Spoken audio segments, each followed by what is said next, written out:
বান্দা তুই তার সঙ্গে উঠা বসা করছিস, বান্দা তুই যার সঙ্গে মহাব্বত ভালোবাসা রেখেছিস, আমি আল্লাহ বা পছন্দ করি তুই দুনিয়া জীবনে কারবার করবি, দুনিয়া জীবনে ব্যবসা বাণিজ্য করবি, দুনিয়া জীবনে তুই দল করবি, রাজনীতি করবি, দুনিয়া জীবনে তুই বন্ধুত্ব করবি, আত্মীয়তা করবি। এ আমার বান্দা রে, মনে রাখবি আমাকে ভুলে নয়, আমার হাবিবকে ভুলে নয়। তুই কারো সঙ্গে ব্যবসা করতে লেগেছি, সে হয়তো আমি আল্লাহ আমাকে মানে না, আমার রসুলকে মানে না, তাও ইসলামে জায়েজ আছে ব্যবসা করতে পারি। কিন্তু যখন দেখবি ও আমার হাবিবের বিরোধী করতে লেগেছে, ওই সময় আর তার সঙ্গে সম্পর্ক রাখা যাবে না, কেননা ও মানে না, ও আমার কাছে জবাবটা দেবে। কিন্তু বিরোধী যখন করছে তার মানে আমাদের বিরুদ্ধে লেগেছে।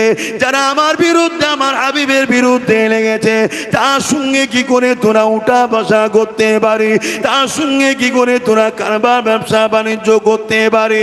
এ নওজওয়ানেরা গল্প বলছি না, আল্লাহ নবী জানিয়ে দিলে অন্যায় দেখলে হাত দিয়ে রোখো, হাতে যদি ক্ষমতা না থাকে মুখ দিয়ে প্রতিবাদ করো, মুখে যদি প্রতিবাদের ক্ষমতা না থাকে ঘৃণা করে দূরে সরে যাও। তাহলে আজকে কেউ বললো মাদ্রাসাগুলোকে বন্ধ করে দেবো, কেউ বললো পল্লুজাতে ভেঙে দেবো, কেউ বললো মসজিদকে মিটিয়ে দেবো, কেউ বললো মুসলমানদের তাড়িয়ে দেবো, কেউ বললো মুসলমানদের এমন করে তাদের অধিকার হরণ করে নেব, আবার কেউ বললো মাদ্রাসার বাচ্চা দিওকে খাবার দিয়ে হবে না, রাস্তার কুকুরের বাচ্চা খাবার পায় পাক, ওই মিড ডে খাবার মাদ্রাসার ছেলেদের দেওয়া হবে না। এ যুবকেরা, তরুণেরা, বাপেরা, এ কোনো নাই না অন্যায় তোমার বিবেককে ঢুকাতে হবে। যদি মনে হয় অন্যায়, তাহলে রাসূলুল্লাহ জানিয়ে দিলে অন্যায়ের বিরুদ্ধে হাত দিয়ে লড়তে হবে।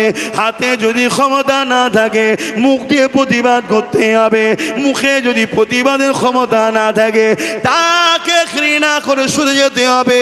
এটাই হলো ইমানের বৈশিষ্ট্য। তবে শেষ নম্বরটা হলো ইমানের বড় দুর্বল, কমজোরি।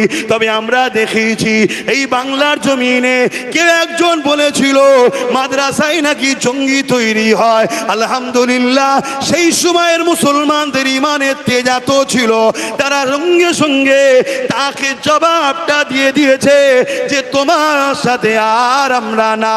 কিন্তু দুঃখের বিষয়, আজ আমাদের মসজিদের ইমাম খরিদ করা হয়েছে, আজ আমাদের মুহাল্লার আলেম খরিদ করা হয়েছে, আজ আমাদের সমাজের পীর পীরজাদা বিক্রি হয়েছে, আজ আমাদের সমাজের ইমাম বিক্রি হয়ে গেছে।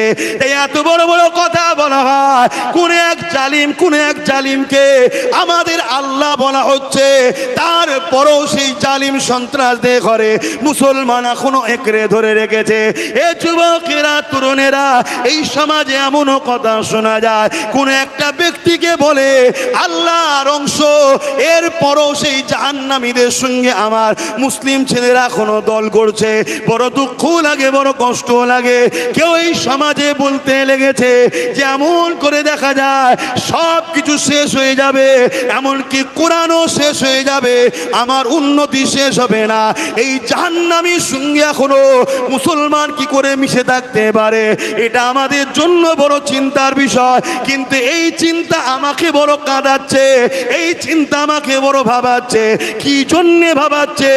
আমার মনে হয় এই গাফলতি আল্লাহর আযাবের শিকার আমরা হব, এই গাফলতি আল্লাহর পক্ষ থেকে গজবের শিকার আমরা হব, এই গাফলতি আল্লাহর পক্ষ থেকে আসমানি মার আমাদের উপরে হবে। এই আমি একজন আলেম হিসাবে, একজন নবীর ঘরের সন্তান হিসাবে, একজন জবানার মুজাদ্দিদের খুন হিসাবে আর ধর্মসভা থেকে বলে দিয়ে যায়, কেউ যদি রাজনীতির প্ল্যাটফর্ম ব্যবহার করে রাজনীতির ক্ষমতা দিয়ে আমার দিনকে মিটাতে চায়, তাহলে উলামাদের দায়িত্ব হবে মসজিদের মেম্বারে দাঁড়িয়ে, পীরের দায়িত্ব হবে খানকায় বসে, আলেমের দায়িত্ব হবে নবীর মেম্বারে বসে ওই জালিম অত্যাচারী রাজনীতি দলের নেতাদের বিরুদ্ধে আওয়াজ তোলা।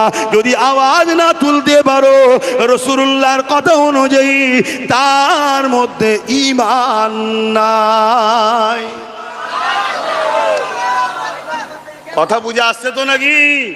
আমার কথাই না, আমার কথাই না।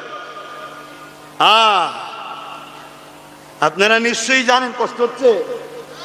হ্যাঁ কি গো কষ্ট হচ্ছে আপনাদের? অসুবিধা হচ্ছে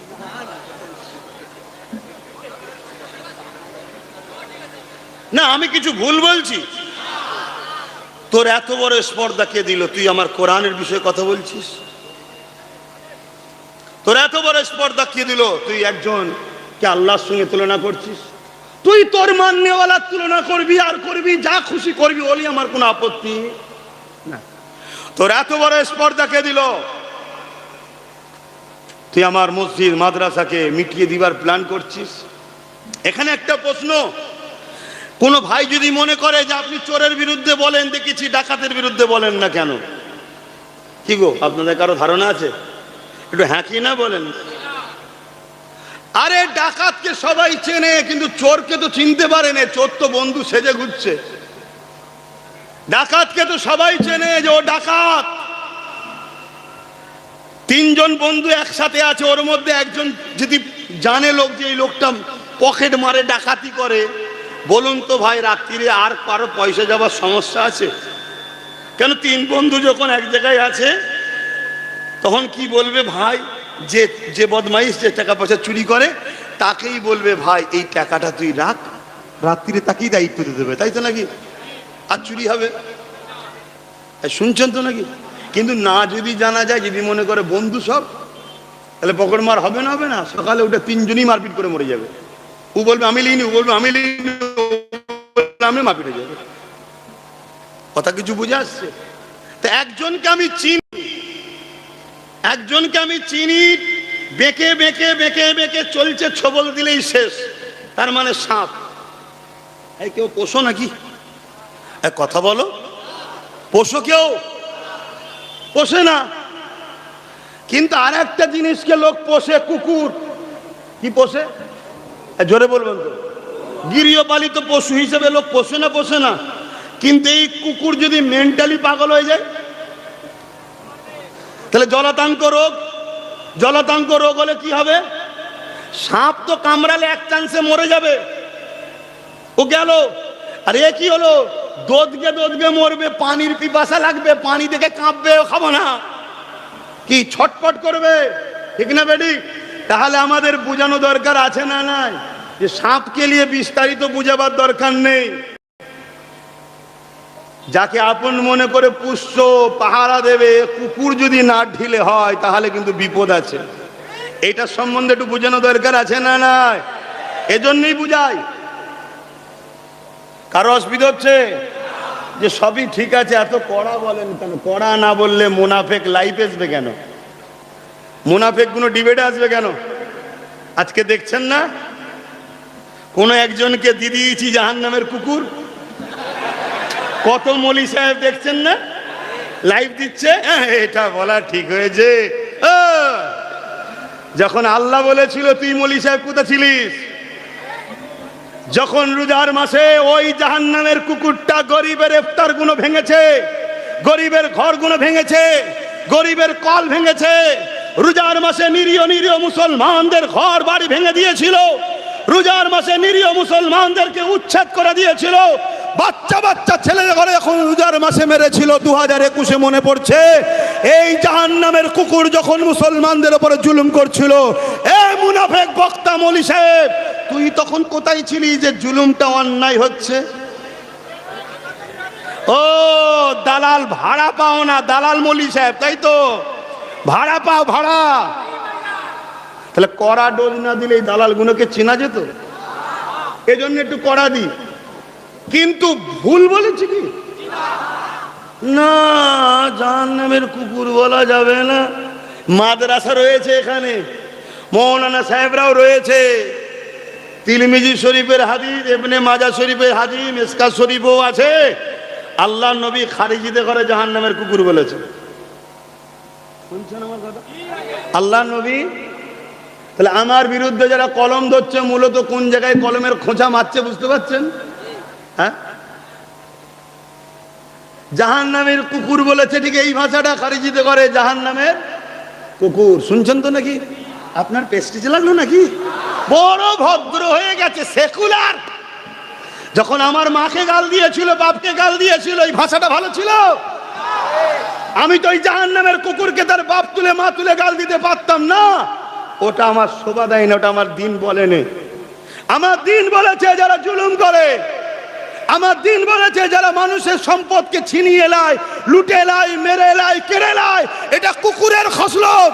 আমার দিন বলছে তারা জাহান্নামের কুকুর।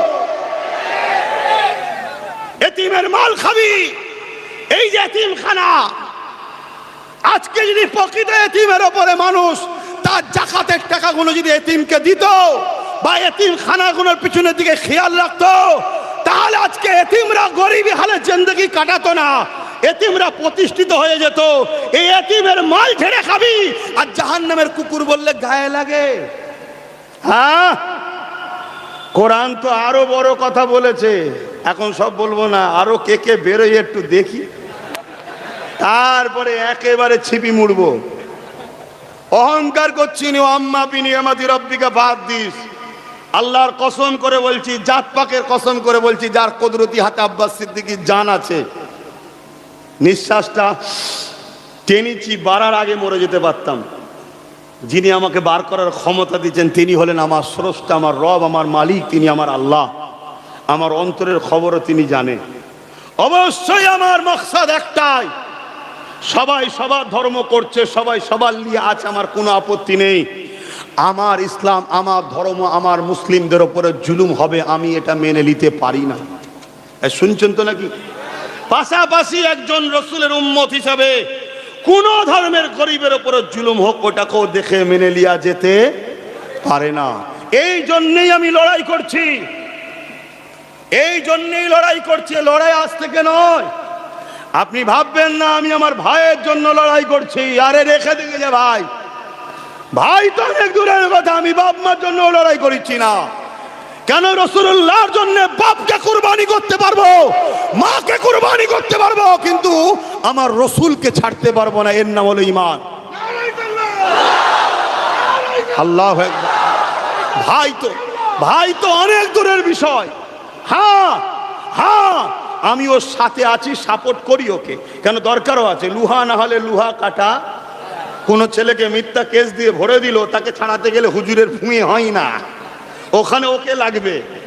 কোন জায়গা দখল করে নিচ্ছে, হুজুর বলে সব জায়গা বেরিয়ে যায়, বাবা হয় না, তখন কেস কামারিতে ওকে লাগে। ওই জন্য ওকে বলেছি তুই কর, আমি তোর সাথে আছি, কিন্তু মনে রাখবি তুই জনপ্রতিনিধি, আমি পীর সাহেব। শুনছেন না? শোনেন নে? কিন্তু কিছু মুনাফিক এক জায়গায় গুলিয়ে দিবার প্ল্যান করছে, যাতে করে আব্বাস সিদ্দিকীকে গুলিয়ে দিয়ে সরল প্রাণ মানুষগুলোকে কাছে আমাকে খারাপ করতে পারে। তোরা যতই চেষ্টা করিস, ওষুধ আমার কাছে আছে। কেউ কেউ বলছে আব্বাস সিদ্দিকী ও তোর ধর্মীয় জলসায় রাজনীতি করে। কেন ভাই? নেই যে কথাগুলো বললাম, আচ্ছা এটা রাজনীতি হলো? এই জোরে বলেন। ইসলামের দুশ্মনকে চিনানো মোমেন মুসলমানদের ঘরে, এর নাম কি রাজনীতি? হ্যাঁ, রাজনীতি তো রাষ্ট্র সেবা, রাষ্ট্রবাসীর সেবার নাম। আমার নবী রাষ্ট্রবাসীর সেবা করেছে না করেনি? 10 বছর ধরে নবী মদিনার রাষ্ট্রপ্রধান হয়ে রাজনীতি করা শিখিয়েছে। জোরে বলুন সুবহানাল্লাহ। এবং নবী যখন মদিনার রাষ্ট্রপ্রধান হয়, শুনে রাখো যুবক, সেকুলার কাকে বলে শিখাচ্ছ তুমি আমাকে? আমার নেতা মুহাম্মদ সাল্লাল্লাহু আলাইহি সাল্লাম যখন মদিনায় যান, রাষ্ট্রপ্রধান হন, মদিনায় 70% উপরে ইহুদি ছিল, অগ্নি পূজারী, মূর্তি পূজারী, বহু ধর্ম, ইহুদি খ্রিস্টান সব ছিল।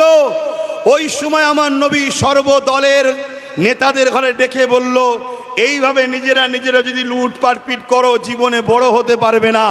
অনেক বড় কথা, তাদেরকে রাষ্ট্র কায়েম, রাজনীতির প্রশিক্ষণ শিখালো। তারা বলতে লাগলো সব মেনে নেবো, আমাদের রাষ্ট্রের প্রধান কে হবে? রাসূল বলল তোমাদের মধ্যে থেকে তোমরা ঠিক করো। তারা সবাই বলল যদি মুহাম্মদ রাসূল হয় তবে আমরা এই মতের সাথে আছি, নয়। তাহলে 70% ইহুদি, অগ্নি পূজারী, মূর্তি পূজারী, সর্বধর্মের মানুষ বলল মুহাম্মদ রাসূল আপনি আমাদের রাষ্ট্রের প্রধান হবেন। জোরে বলুন সুবহানাল্লাহ। আমার নবী সাল্লাল্লাহু আলাইহি ওয়াসাল্লাম রাষ্ট্রের প্রধান হলেন। মদিনা সনদ তৈরি হলো। সেখানে নবী বলে দিলেন ধর্মের ওপরে কোনো বাড়াবাড়ি জুলুম নয়, ধর্মের ওপরে কোনো বাড়াবাড়ি জুলুম নয়। আমার দেশ স্বাধীন হলো, ডক্টর বাবা সাহেব আম্বেদকর সংবিধান লিখে দিল, ধর্মের ওপরে কোনো বাড়াবাড়ি। আরে আমিনার লালকে ফলো করা হয়েছে, কথা বুঝে আসছে না? না, কিন্তু আমার নবীর আখলাক, আদর্শ, ব্যবহার দেখে মদিনার সব মানুষরা আস্তে আস্তে বিশ্বাস করলিল ইনি আখিরি মেসেঞ্জার। তার দিনের ওপরে সবাই চলে গেল। জোরে বলুন সুবহানাল্লাহ। কথা মাথায় ঢুকছে তো? যাক, আমি ওদিকে আর যাচ্ছি না, কিন্তু এই কথাটা একটু বলে দিয়ে যায়।